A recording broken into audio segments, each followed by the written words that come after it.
నమస్తే welcome to dot news. ఉమ్మడి విశాఖ జిల్లాలో అనకాపల్లి కీలకమైన రాజకీయ స్థావరం. ఎంతో చైతన్యవంతమైన ప్రాంతం. విపక్షాలకు ఆటపట్టు, కొత్త పార్టీలకు స్వాగత ద్వారం. అనకాపల్లి నుంచి ఎంతో మంది ఉద్దండులు పోటీ చేశారు. అనకాపల్లి ప్రతి ఎన్నికల్లోనూ రాజకీయంగా ఆసక్తిని పెంచేస్తూ ఉంటుంది. ఈసారి అనకాపల్లి అసెంబ్లీ సీటు ఎవరికి దక్కుతుంది, పార్లమెంట్ ఎవరి పరం అవుతుంది అన్నది ఒక కీలకమైన చర్చగా ఉంది.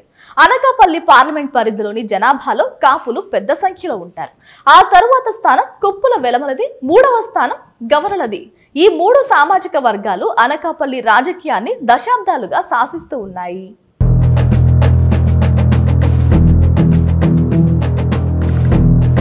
అనకాపల్లి ఎంపీగా టీడీపీ కూటమి తరపున ఈసారి కడప జిల్లా వాసి సీఎం రమేష్ పోటీ చేస్తున్నారు. ఆయనకు ప్రత్యర్థిగా కొప్పుల వెలమ సామాజిక వర్గానికి చెందిన ఉప ముఖ్యమంత్రి బూడి ముత్యాల నాయుడు పోటీ చేస్తున్నారు. అనకాపల్లి అసెంబ్లీకి వైసీపీ నుంచి కాపు సామాజిక వర్గానికి చెందిన మలసాల భరత్ కుమార్ పోటీలో ఉన్నారు. ఈయన రాజకీయాలకు కొత్త. తలపండిన మాజీ మంత్రి గవర సామాజిక వర్గానికి చెందిన కొనతాల రామకృష్ణ తెలుగుదేశం పార్టీ కూటమి నుంచి పోటీలో ఉన్నారు. వైసీపీ సామాజిక వర్గాల పరంగా చూస్తే సరైన నిర్ణయమే తీసుకుంది. రెండు బలమైన సామాజిక వర్గాలకు చెందిన వారినే ఎంపీ, ఎమ్మెల్యేగా నిలిపింది.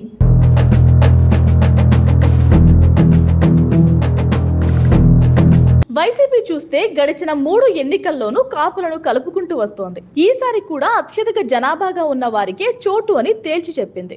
ఇప్పుడు కాపులంతా తమ వైపు ఉంటారని వైసీపీ నమ్మకంగా ఉంది.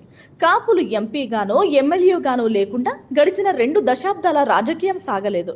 ఈసారి కూడా అదే ఫార్ములాతో వైసీపీ వెళ్తోంది. అనకాపల్లి పార్లమెంటుకి ఎన్నికల పరిశీలకుల నియామకంలో కూడా కాపులకు పెద్దపీట వేస్తోంది. ఈసారి ఎమ్మెల్యే, ఎంపీ రెండూ కూడా గెలవాలని వైసీపీ టార్గెట్ పెట్టుకుంది. దీంతో ఎవరిది విజయం అన్నది ఆసక్తి పెంచుతోంది.